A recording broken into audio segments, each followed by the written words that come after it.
Peace and blessings and gray days. So we just wanted to film today because, life is wild right now, y'all. Not just for us, but for a lot of the world. And we wanted to share our experience on what happened today because a lot of times when people say they are spiritual or they're able to know the signs of the universe, they can communicate with the universe. Some people, especially for those of us who are still waking up, this might touch you, right? Mm-hmm. We wonder, what does that look like? What does that mean? And we have a prime example of that happening today. And so we wanted to share this testimony and hopefully it will touch somebody that needs to hear it. So you want to go do it in your room since it's raining? Yes, let's go do the rest. It's raining, so. But while we are walking to our room, sis, you want to tell a little bit about what happened? So pretty much just a lot of things have been going wrong. Getting a lot of no's this last year, and we are in a pretty tough spot, and it's okay because our whole life has been like that, to be honest. And we've found peace in the journey. Okay, so as sis was saying, you want to continue? Yeah, it's just been tough times for us lately. Lots of doors getting closed, lots of no's, and honestly, I feel like in some ways life is okay, life is good, but financially it's been a struggle. And it's tough to be in this position, especially when you're someone that wants to be in a position where you can help other people, in a position where you can help your family in Africa.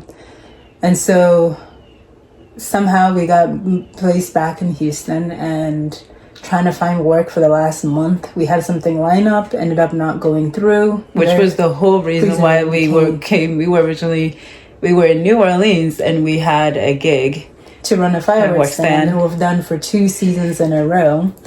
And in the last 2 times we ran it, we made 10.3K. So it felt like something that should have worked out. We had already worked with this woman. Everything was lined up, and then she communicated 4 days before the gig was supposed to start that another group was going to be doing it. And so very frustrating. And we've been stretching the last of our money to get through the rent for the place that we're staying and everything. And so now we're kind of been good at the last of what we have, and so we're trying to figure out what can we do. We've been applying to a lot of jobs, and it was during the holiday season, so you're like, oh, it's the holiday season and stuff comes in and out. But one of the jobs we have right now is just taking a little bit to get set up, go through the training, and so we're just trying to see what we can do, get creative financially. And so randomly had the idea. I was like, I've been seeing a lot of information about donating your plasma, and as a way you can get compensated for it. Now, it does feel like a pretty desperate move because we're in a desperate situation at this point. So sis and I went into our first appointment to get tested, to go through the physical and everything. Now, just being in the position that we're in, my weight has been kind of fluctuating. So first of all, I wasn't even sure if I was going to meet the weight requirements. Thankfully, I was able to meet the weight requirements. Turns out we both weigh the exact same, she said. Really? Yeah. Well, did she tell you what the weight was? I think it was 115 or 116, she said. Mm-hmm. And so, we're going through that process. And I get through one of the final parts of it, and she's like, oh, your iron is 2 levels too low. Now, I am on my cycle, so she's saying maybe that's the reason why my iron was low, but I've always had low iron. That's been something that's been a part of me since I was a kid. So I'm kind of frustrated. I'm a little bit upset. That's okay. I find a spot, I sit, I put on some sound bowl meditation music, I'm reading my book, and I'm just trying to find the peace in it, watching people coming in and out, trying to figure out who's around me, because we're all kind of in the same position. If we're all here donating our plasma for money, you're not in a good position if that's where you're at.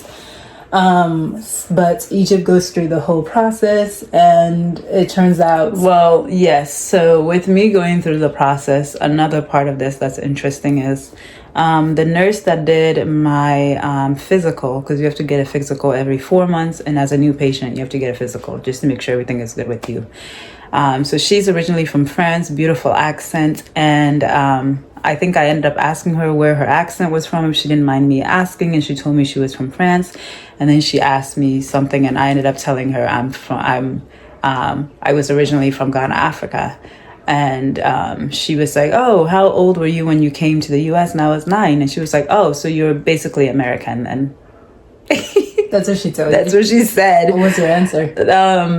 Yeah, and so we kind of went into a little, it wasn't heated, but we went into a little bit of not an argument, just two different perspectives. With me explaining, for me, I really dislike when people say, "Oh, you're American," because it feels like they're trying to take your culture away.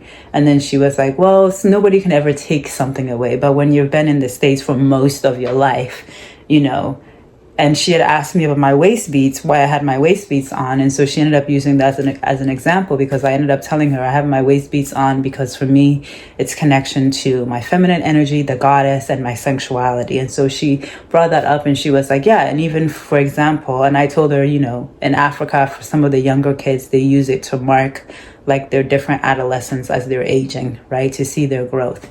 And so she was like, yeah, for example, your waist beats. If you were in Africa and you told them, "Oh, you have your waist beats because of what you shared with me," they're probably going to look at you like, "What?" So she was saying like, because I've been here for so long, there's so much of me that would be Americanized. And yeah, I do see that perspective. Of course, through our journey going back this year, I claim that I am African. I'm also part American. I'm also part African American. Same things, right? But there's just so much pain. Like, why is it so important to people that we're trying to take away people's cultures? There's something that it doesn't make sense to me. You know what I mean? Like, I get it, but it's just like, it's part of the colonization is that everybody has this dream of coming to the US and leaving our cultures. But a big part of that is also they're trying to strip away our culture. So it's just, so that was another interesting part of the day. Right. So if somebody ever tells you that they're from a different part of the world, even if they've been specifically where you are for a long time, never say something stupid as you're American, or X, Y, and Z, wherever your location is. Just, that's not for you to say. Because at the end of the day, we don't know what that looks like. Yes, I've been here for a majority of my life, but nobody understands what 9 years in my birth country, or even some of the burdens that comes with, our journey, our adopted family, like that's all part of it. So for you to say, I still have an immigrant experience, right? So for you to say you're American, no, I'm not American, because the journey we have and the life and the perspective of life that we're experiencing, it's a different it's very different than being just American. Again, But I would say good for you for standing up for yourself, because I know in the past you kind of wouldn't have but I think that's a lesson that if something is important to you, you have the right to. You don't have to do it in a rude way. You don't have to, but you do have the right to help bring awareness and help people understand, like, hey, that actually isn't the right way to say that. That's not appropriate. Like, okay, like, just, what I mean? So I think that's awesome. And I still, definitely understood her perspective when she talked about it. And I agreed with a lot of things she was saying. But, it wasn't something I had to think twice about, which was a moment to show the growth I've been in, because it was very easy for me to be like, I really didn't like the way you said that. For me personally, when somebody says that, it feels like you're trying to take away my culture. And I am very proud to be African Ghanaian and to represent my culture. And that's a big part of how I show up in the world and why I see life the way I do. So, I guess it was a beautiful moment of just seeing that growth for sure. Yeah. But moving on with the story. So I'm waiting in the lobby for Egypt to finish, since unfortunately I wasn't able to donate anything, and I didn't get any money from it. So that's like an hour of my time wasted, X, Y, and Z. It's a frustrating situation. And then one of the women comes over and he's like, hey, are you guys waiting for da-da-da? And I was like, oh, I'm actually waiting for my sister. And she goes, in a very snotty tone. So when was your appointment? And I was like, it was at 9:30, and she's like, yeah, that's well over your time. You can't be in here more than 10 minutes. You need to go. So it's like, damn, like, it's just so frustrating. Here we are, obviously the people in the situation, none of us, like I said, are in the situation because we want to be. You don't want to donate your blood for money. It's not what you want. So yeah, it was just a very frustrating moment of just like, you work at this institution, you should know the situation that people are in order to be here in the first place. And for her to just like be like, you can only be in here 10 minutes after the appointment, it was just rude. And I didn't appreciate her tone. And so I was already frustrated at the whole experience. A, I didn't make my money. B, I didn't even get to go through the whole process. And C, now I'm being kicked out as if like me being in a space where I'm doing something that is still of service to humanity because my plasma is going to help somebody that's in need. So it was just frustrating. So I go outside and I'm waiting for my car to come and pick us up. And there's another situation, X, Y, and Z. But Egypt, what happened with you? So yes, they poked my left arm. And then they didn't really explain too thoroughly what was going on, but I believe my blood wasn't flowing fast, or like blood wasn't really flowing. It wasn't coming out right. And so then he asked one of his other coworkers, and so they tried on my right arm. It was flowing a little bit faster, but still it wasn't going through. So I did get compensated for today, but they told me I have to come. I can try again. I need to drink more water. They believe that's the reason why. And then so that was my experience. Mm-hmm. So then my Uber driver picks us up and she asks me automatically, how are you doing? And normally I'll be like, I'm good, I'm fine, regardless what I'm going through. That's just kind of like what that's the system we live in. We all say we're good, we all say we're fine, even when we're not, because that's the easiest thing to do. It makes everybody's day keep going. Nobody wants to get into X, Y, and Z. And then I asked her how she's doing, and she says good. And then she ends up just randomly talking about God and X, Y, and Z. And she's like, I think because she was picking me up at the location that she was picking me up, and me explaining that I'm going through stuff, X, Y, and Z. And she's like, well, you just hang in there, darling, beautiful darling, like you got this, like just so like when God says no to one thing, it just means that another door is meant to be open. And then I was like, okay, well, I totally understand. That's my perspective too. But it just definitely gets frustrating when you get a lot more no's than yes. And I wish God would say more yeses than no's, because lately I've been getting a lot of no's. And she goes into telling me like, yeah, I totally understand that. Trust me, I understand. She's like, and sometimes in those situations, God, I say spirit source it's just testing your faith. And that's so interesting, because as spiritual people, that's kind of been the download I've been getting to. It's like, I want to keep my vibration high, keep my energy high, regardless of what's going on externally. Internally, I want to be at peace. I don't want to internally be in a survival state, even though that's where I am externally. Kind of like in, what's the movie? The movie Neo, The Matrix, where he's when the bullets are coming and he's able to finally manipulate his mind and he's gained all this power and he's able to stop all the bullets. That's kind of where I feel like I'm at in this moment of my life, where the bullets are a metaphor of all the no's, all the external things that are going on, whether it's not having enough money for X, Y, and Z, not finding the job that you've been looking for, applying for all these things, the relationship issues and X, Y, like those are all the bullets coming at you. And you have to get to a state where you can stop the bullets from affecting you and maintain your energy, maintain this high energy, this high vibration. And so when she said that, I was like, okay, yeah, I resonate with that. That's kind of exactly where I'm at. I'm trying to not let this external world bring me down and push me into worry and fear, because those are vibration where you don't want to be in, energy that you don't want to be in. So we just end up talking a little bit. She ends up telling us, like, you guys have such a beautiful smile, like keep shining that in the world, like that's part of your spirit, that's part of your magic, like you don't know how many people need that. And that's interesting, because we've gone that a lot in our life, how beautiful and magnetic and powerful our smiles were. And then randomly I end up asking her, so are you originally from Houston? And fun fact, right before she asks that, first she ends up sharing the story of her husband, right? About the power of the tongue, right. And what you ask spirit, you will get. What you ask God, you will get. And so she was telling us this beautiful story of her and her husband, how he wanted to get married on Valentine's Day so she can get 2 in 1, and that way he can never forget their anniversary. And then she was telling us that when her husband, they had been friends for 2 years, when he had proposed to her, she was like, well, first of all, he was like, let's get married, like, let's do the damn thing, like, basically tomorrow. It was really cute. And then she was like, yes, I will marry you, but I have one condition, is that you will give me 25 years. Now, the crazy story is he ends up passing away 25 years. And so she was telling us that if she had only asked God for 40 years, not 25 years.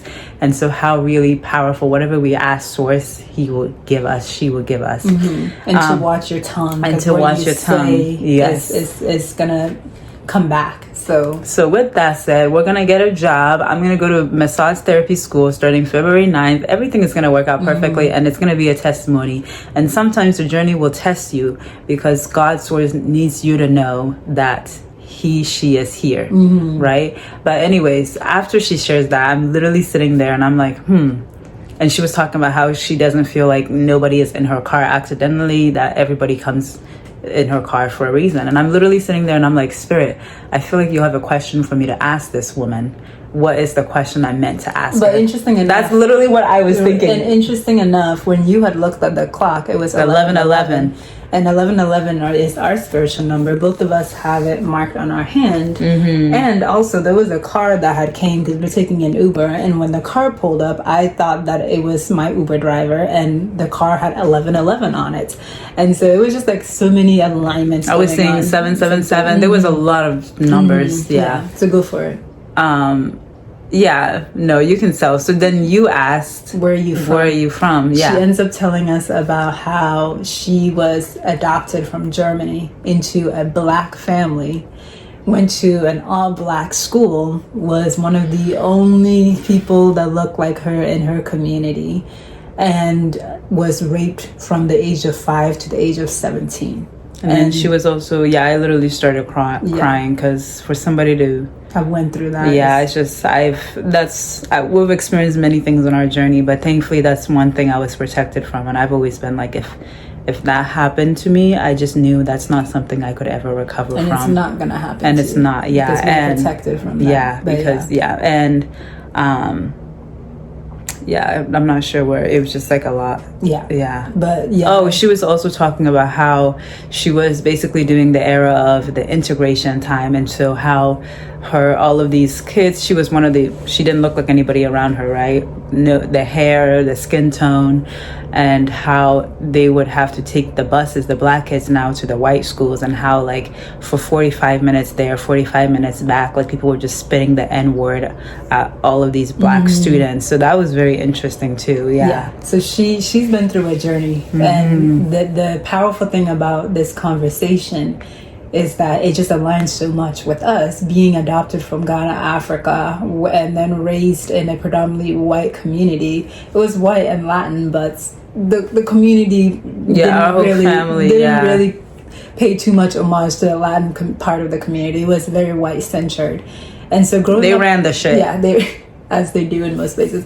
But yeah, just that similarity in our journey was just so fascinating, and going through like, what are the coincidences that our Uber driver would be also adopted, went through being one of the only people from her community, reverse our journey. And for us, a huge thing in this chapter is us wanting to create a mentorship for adopted kids, because having went through this journey, we firsthand understand that being adopted, there's so many nuances. Like I said, we had the flipped experience of her. She was raped. She was in a family that didn't look like her, just like us. We weren't raped, but we actually were in an orphanage where a woman was sexually assaulted like 3 weeks right before we were adopted. There was a break-in, and so there's just so many similarities. And so Spirit Source Creator has been calling us towards that work, to work with the adopted community and the foster youth, to create more allyship, to create more mentorship, more community. So it just felt like another calling of Spirit being like, I know you're going through this tough chapter, but I need you to do the work, and I'm guiding you towards something, and I'm guiding you to just continue on this path. And so we ended up getting her information so that we can work together. And it was just like, damn, like we just all need to keep showing up. She talked about how she could have went so many directions, right? She could have been a prostitute, she could have chosen addiction, she could have went so many routes because of the journey she had been through. But yet she still found forgiveness. She forgave her family, she forgave the person that sexually assaulted her. And she's now on this mission as an Uber driver to just spread love and peace. And she talks about how so many people leave messages on her board just saying like how much they needed somebody to just talk to, and how she sees that in the world right now, especially, we've lost that community, we've lost that love, we've lost that peace. And we can definitely relate with that. That there's, I want to hold on to the beauty in the world, but yeah, it's some dark times right now, and there's so much going on. And so if there's anything you got out of this story, it's like, don't let the negativity, don't let the external world control your internal world. Find your peace, find your joy, hold on to it, and find faith and keep going. If there's a no, it's a no for a reason. Keep your head up, because you can. Every day you have a choice. You do not have to sink into a low vibration. When that woman told me I had to leave the place and the energy that she brought towards me, even though I know the things I'm going through, and I know that I was still trying to do a good thing regardless of my situation, I could have taken that and flipped out in X, Y, and Z when I wasn't able to donate, and when Sis wasn't able to. So many things went wrong this morning, and it's only like 11 a.m. But she was such a bright light, and I just want everybody out there, let's just commit to that. Let's commit to spreading love, to commit to spreading peace in the world. Let's be that peace. Let's be that light for each other. Because right now, it's hard to find it in the world, and you can do it. It's hard times for a lot of us, but you can do it. And I just want this story to just resonate and to find you if you need it, because I know I needed her today. I needed to hear everything that she told me today. And maybe you needed to hear that too. So yeah, we just wanted to take a minute to just share it, because yeah, she made a big impact on me today. Yeah, she gave me hope in a hopeless time. That's it. All right, peace and love. May this find you and give you the message that you need right now on your journey. All right, let's keep spreading love. Ashe.